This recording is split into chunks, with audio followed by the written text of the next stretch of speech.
Hello friend, नमस्कार। स्वागत है आप सभी का आपके अपने यूट्यूब चैनल पे।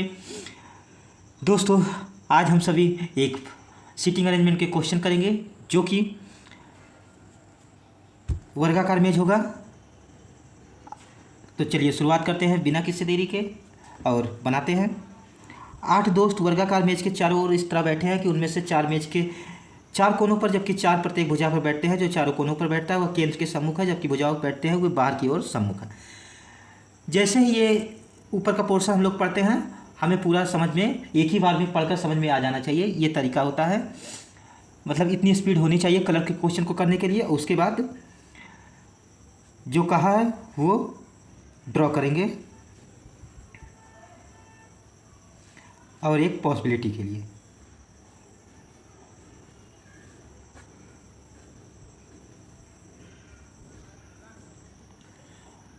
अगर सर्कुलर कहता है सर्कुलर कहता है, वर्गाकार कहा है तो अब जैसे जो कहा है उसको ऐसे रख दीजिए। ये हमारा पहला कर्तव्य होता है। कोने वाले अंदर की तरफ देख रहे थे, इसको अंदर के दिखाएंगे। साइड वाले बाहर की तरफ, तो इसको बाहर दिखाएंगे। और इतना ही इसमें भी करना है।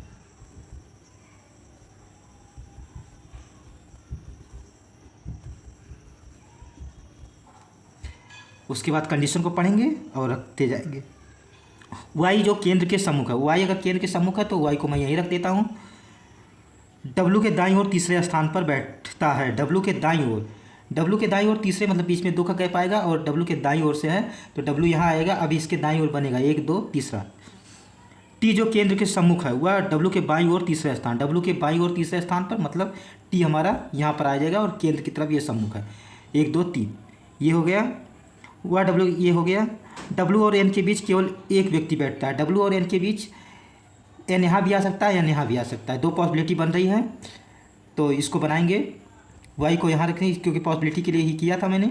वाई को यहाँ, टी को यहाँ, डब्लू को यहाँ। एक बार मैं एन को यहाँ रखता हूँ, एक बार एन को मैं यहाँ रखता हूँ। आगे देखते हैं। एक व्यक्ति बैठा है जो टी के निकट नहीं है। एन मतलब टी के निकट नहीं है। देखिए दोस्तों, मैंने खुद गलती कर दी यहाँ पर। ये जो कॉमा के बाद पूरा सेंटेंस पढ़ना होता है, मैंने फिर से आधा पढ़ा, तो आधा पढ़ने की वजह से एक पॉसिबिलिटी बनानी पड़ गई। थोड़ा टाइम लग गया। आप लोग पूरा पढ़ते हैं तो ये यहीं पर वेरीफाई हो जाता कि टी एन के साथ नहीं आएगा, इसके साथ नहीं आएगा। इस वजह से ये पॉसिबिलिटी गलत बन रही है, यही पॉसिबिलिटी हमारी सही हो जाएगी। अब आगे देखते हैं, जो रखना है रखेंगे। टी के निकट नहीं है, ये हो गया। पी क्यू के दाईं ओर दूसरे स्थान पर बैठता है। क्यू मेज की भुजाओं पर नहीं बैठता। क्यू जो है मेज की भुजाओं पर नहीं बैठता, मतलब क्यू यहाँ नहीं आएगा। क्यू या तो यहाँ या तो यहाँ।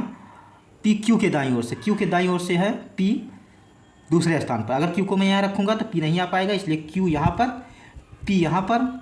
ये 2 स्थान बचा है किसी के लिए। उनमें से एक ओ है। एक्स वाई का निकटतम पड़ोसी नहीं है। वाई का निकटतम पड़ोसी नहीं, मतलब एक्स यहाँ पर, ओ यहाँ पर। इस तरीके से दोस्तों हमारा अरेंजमेंट तैयार हो गया। ये दोस्तों कलर का क्वेश्चन था। आरआरबी कलर के हिसाब से ये एकदम परफेक्ट क्वेश्चन है। ऐसे ही क्वेश्चन आप लोगों को देखने को मिलेंगे। तो उम्मीद करता हूँ कि आप लोगों को इतनी चीज़ें, इतनी बातें समझ में आ गई होगी। अगर समझ में आया हो, पढ़ाने का तरीका अच्छा लगा हो, अगर समझ में आया हो तो तरीका तो अच्छा लगेगा ही।